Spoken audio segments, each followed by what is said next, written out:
Beastars. I was wondering, yo, are they gonna skip this week or something? I guess not, because I was wondering if Beastars was not gonna come out this week, but it did. And I'm kind of glad it did, you know? And as I was watching the show, and I was thinking to myself, wow, I really love the music in Beastars. It's so nice, relaxing. You feel like you're at a jazz club, you know? Not when they're really going at it, but when you're just sitting there at the bar and relaxing, and you just hear it playing in the background, or yeah, New Orleans restaurant themed here somewhere else. I just love it. It's amazing. Anyways, besides me just fawning over the love for the kind of music Beastars has, let's talk to the plot. And as usual, it's always split into two things most of the time. Sometimes three, but lately it's been mostly just two. However, we've been having a little role to play in this season so far as I can tell. This time it's mostly focused just on Legoshi and Lewis. So let's talk about Lewis first, Lewis meets up with Juno and they're having a chat. Juno thinks that, Lewis turned to a bad guy, an evil dude, and yes, he's signing the Shishigami, but they're actually doing pretty good for themselves. They're probably still doing some shady stuff, but at the end of the day, they're not, evil or anything, I guess, anymore. I don't know. But looking at her, he knows that she has matured. It can be better. And usually you get experience. You become mature by experience. And she had her experience by her heart breaking and getting over it. And for some reason, pain is the best experience. You learn from pain. In today's age, people are trying to make sure children don't go through pain or hardships. I guess they see it for the better of them not growing up the way they did. But you have to think about it this way. The way someone grew up by struggling and making it, they became a strong and honest working person. Now, you want your children to have a better life, but you don't raise them the way you kind of went up through. I'm not saying do it exactly, but because they didn't go through that way, they become more, ungrateful, spoiled, They take forever to mature because everything's given to them. It makes you wonder if it's really all that. But anyways, I kind of need to stop dabbling in things like that. But my brain wanders off too much, so forgive me for that. But let's go to the topic at hand. And it's with the conversation of Juno and them. They're dancing, having a nice time stroll on the beautiful side of the town. And she worries about him, but he seems better. He shines more brightly than he has before. He found a new kind of resolve, a purpose. He came from these streets at the bottomless pit ever. He was meant to be nothing more than food, but got adopted just by pure luck. Or destiny, was it?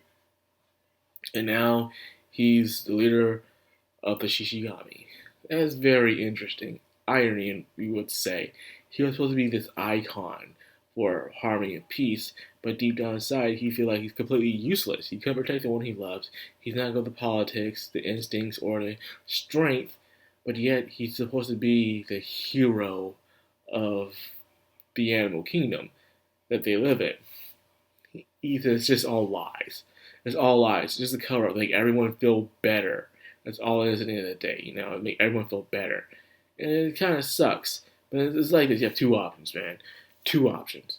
You have someone who's a figurehead who tells you everything's going to be A-okay and everyone's all calm and messed up stuff's going on. But then you have a guy who comes out, the second option, who tells you what's really going on and is not very subtle about it. And then everyone's freaking out. But however, you're starting to learn more and more of the truth, but now things are more complicated. Which side of the world do you rather live on? It's your choice.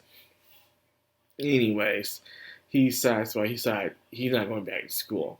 And the same thing, he also had the respect of Ibiki, one of the heads of the Shishigami, as Ibiki is singing, looking at the energy drink in the office, like, yeah, this guy is not a brat. He is someone who has crawled out from the deepest pit, and now he's this refreshing kind of person. So that's total respect. And now he wants to, sign off from school and break up with his father. But it's not that easy as he thinks. He pulled a Glock on a dude, crying out loud. Like, he's packing heat. But the father isn't, of course, this dude, he ain't shaking.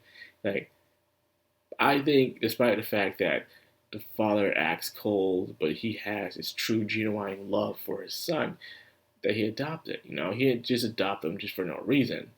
He had a reason to adopt him,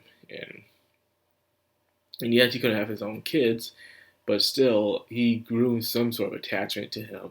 Even if it wasn't a very close attachment, something happened that caused them to truly care for each other. Even Lewis himself was struggling with whether or not he should do this. Like, he wouldn't have any emotions or attachments to this dude because he barely saw him much in his life. They only had dinner once a month. But still, for some reason, he couldn't do it. Very strange. Now let's talk about Legoshi. Jack was making a speech out. He found it was all like, Lewis's Legoshi's never coming back. You know, it's like you usually see in anime or in shows like he's never coming back. Their satellite is too different from ours. And you know he's behind you. He's back. He's completely different. And he's all pale and freaking his hair got shaved off. And you get to the point where even Peanut comes up and says, "Yo, Legoshi, you look like shit, bro." Legoshi, man, something happened. You don't look so good. And Legoshi's like, the only character to make Legoshi the truly angry without really trying. You know, the Tiger Dude, he did it by pushing his buttons with blood and hiring himself. Self-reflection. That was a build-up. But with Peanut, nah, man, he gets you pissed off immediately. And of course, Peanut's curious about love and stuff.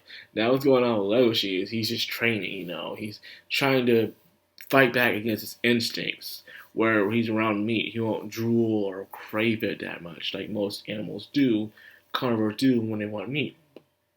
So he's training. Training is, it's not easy to break away from something that you were meant to do. It's really hard and nearly damn near impossible and stuff. So him going through his training really must be hell. He can go ride the train back home. He has to run all the time. So there's that. He's trying to protect carnivores. He doesn't believe in eating meat. Because him and Lewis are both getting weaker and weaker. Because you now have a side where Lewis is eating meat and he's getting weaker, while Legoshi is not eating meat and he's getting weaker in a way. So he has to find a new form of strength. They both have to find a new form of strength in order to survive in this contradicting world that they live in. It's very interesting. Ironic, too. That's why I love Beastars. It's really good, man. I really do hope that they adopt all of it. I don't see why not. The books have been done for a while, so they have no excuse. They're being funded by Netflix, for God's sakes. So anyways, I hope you guys enjoyed this review. If you did, like, comment, subscribe, and of course, hit that bell icon. This has been Madcrownxox. I'm Anime. Signing out.